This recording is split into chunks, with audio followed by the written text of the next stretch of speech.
Well, hello everybody, and welcome back to Julie's Orchids. We have on the table before you a bunch of empty pots that would represent things that have died in my collection. So I've lost some of the Acioclades. I've lost the entirety of the flask of Phal Malang.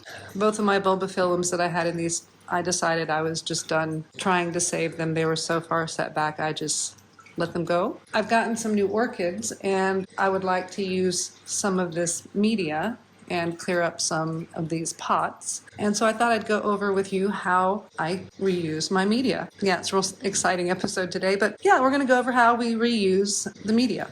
So first and foremost, what I typically do is as things die, I get a little collection of pots and I just sort of stick them out of the way in a cupboard until I get a nice little collection. And through most of these pots, I've already gone through and have pulled out the dead plants, or I did that when I decided the plant was dead. However, there's a couple there in the back that I did not. We're going to also have to pick off the river stones, so I have a empty container for that. But for the most part, I'm trying to keep all of my pumice sizes separated. I do have some plants that are potted up in mixed pumice, so I don't want to boil everything in the pot. Small pumice, medium pumice, large pumice. I want to keep them separated, and it's just easier to do that as opposed to having to, hand pick out all these little tiny pieces of pumice. So that's why I get these little collection of pots. And so what I'm going to do now is just kind of pull over here. So one of my Acioclades spatula fleuras has passed away, and this has been sitting outside drying for quite some time. So that's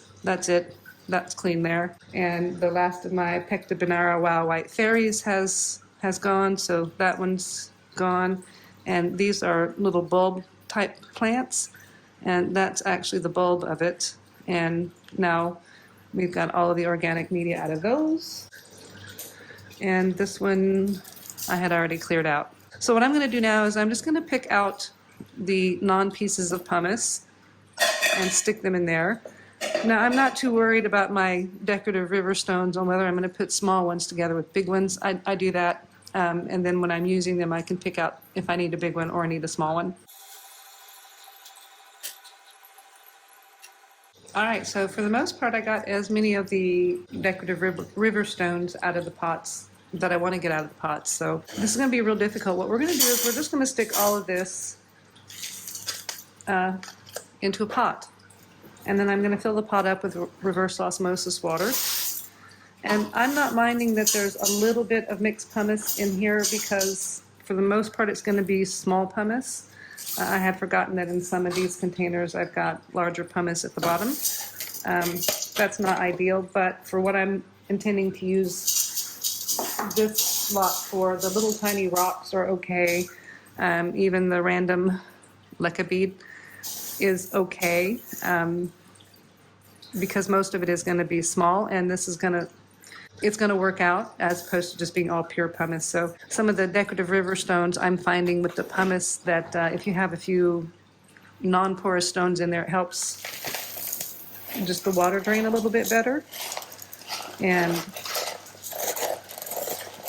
these are going to get cleaned, and this obviously is going to require a bit of a soak to clean it out, but typically we're just going to wash those in the sink. Same with these. These will just get washed in the sink as if I was doing the dishes. So this pot's pretty full. I didn't think I'd have this much. So what I'm going to do now is I'm going to put this on the stove, fill it up full of RO water, and turn the stove on. So yeah, now we're cooking.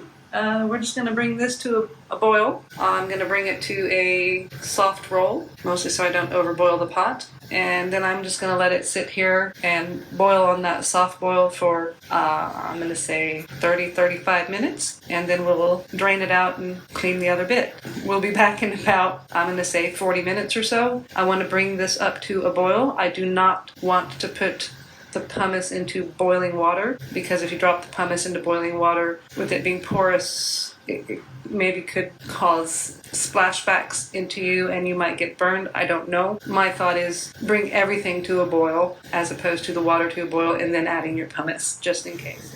Now that's about the level of boil that I want to keep these at. So to keep it from boiling over, I'm going to bring the heat down a little bit. And now it's just going to sit here at this sort of a soft rolled boil for 30 to 35 minutes. If you happen to be as fortunate as to have an old crap deep pan, I don't. This does clean up, but if you have an old crappy pan, use that.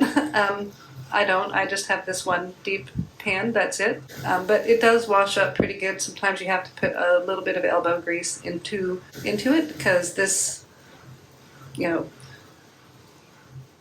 stuff does leave a rim. We're going to let that boil away. Then we're going to strain it off and let it cool. While it's cooling, we'll boil the other lot.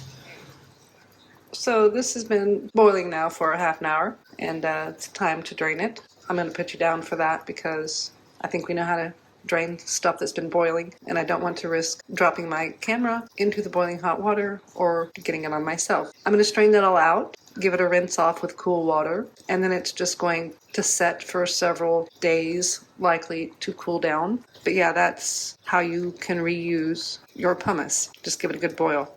So there you go. There's another tip and trick for you from Julie's Orchids. If you like the video, please give me a thumbs up. A subscribe would be great. Anytime you're dealing with the stove or boiling water or anything, do always be careful. If you're a young child, get your mom and dad to help. Just otherwise, enjoy. Have a great day. Bye.